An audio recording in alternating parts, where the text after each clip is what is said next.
Hi అండి, అందరికీ నమస్కారం. నేను మీ Venugopal Reddy from Josh innovations private limited, Josh institute of foreign languages. ఎడ్యునైన్ కెరీర్ గైడెన్స్ సంయుక్తంగా విద్యార్థులకు అవసరమైనటువంటి వందలాది వీడియోస్ రూపొందిస్తూ ఉన్నాం. ఈరోజు 28వ తారీఖు మార్నింగ్ షిఫ్ట్ అయితే కంప్లీట్ అయింది.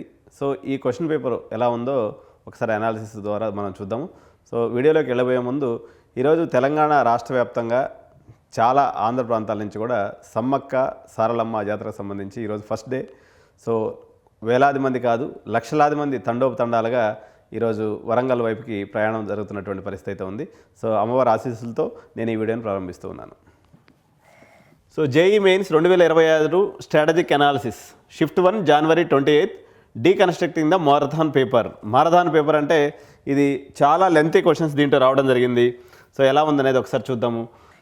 Executive summary: the moderate label the deceptive, this was a battle of stamina. So ఇది మోడరేట్ అనేది టెక్నికల్గా చూసినప్పుడు మోడరేట్, ఎందుకంటే మనకి 22వ తారీఖు 23వ తారీఖు ఈవినింగ్ షిఫ్ట్ ఏదైతే ఉందో ఇప్పుడు వచ్చినటువంటి షిఫ్ట్లో that is one of the toughest shift. తర్వాత 22వ తారీఖు జరిగినటువంటి ఎగ్జామ్ అయితే ఉందో అది సెకండ్ టఫెస్ట్ అన్నట్టు. సో ఈ పేపర్ వచ్చేసి మారథాన్. దీని యొక్క లెవెల్ని మనం సింపుల్గా చెప్పుకోవాల్సి వస్తే 22వ తారీఖు ఈవినింగ్ షిఫ్ట్ కన్నా కొంచెం కష్టంగాను, 23వ తారీఖు సాయంత్రం జరిగినటువంటి షిఫ్ట్ కన్నా కొంత సులభంగాను, అంటే వీటి రెండింటికి మధ్యలో దీని యొక్క టఫ్నెస్ లెవెల్స్ అనేది ఉంది. అందువల్ల దీన్ని మోడరేట్ అని అంటున్నారు. ఇక్కడ కూడా డిసెప్టివ్ అంటే ఇది కూడా మారథాన్ మీ యొక్క స్టామినాని చెక్ చేసే విధంగా ఉంది. The shift defined by the punishing mathematics section and a deceptive need for speed in physics and chemistry. So ఇక్కడ మ్యాథమెటిక్స్ సెక్షన్ వచ్చేసి చాలా పనిషింగ్గా ఉంది. అదేవిధంగా ఈ ఫిజిక్స్ కెమిస్ట్రీలో కూడా లెంత్ ఎక్కువ అయిపోయింది అనమాట. అందువల్ల టైం ఎక్కువ తీసుకోవాల్సిన పరిస్థితి అయితే వచ్చింది.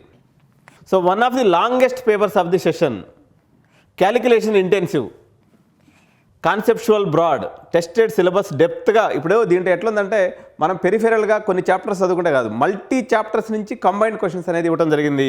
The difficulty was not in the concepts but in the clock.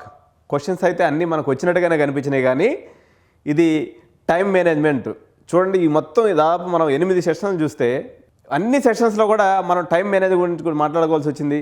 Next year అయితే తప్పనిసరిగా అన్ని కాలేజీలలో అయితే టైం మేనేజ్మెంట్ని వాళ్ళ యొక్క సిలబస్లో యాడ్ చేయాల్సినటువంటి పరిస్థితి అయితే వచ్చింది.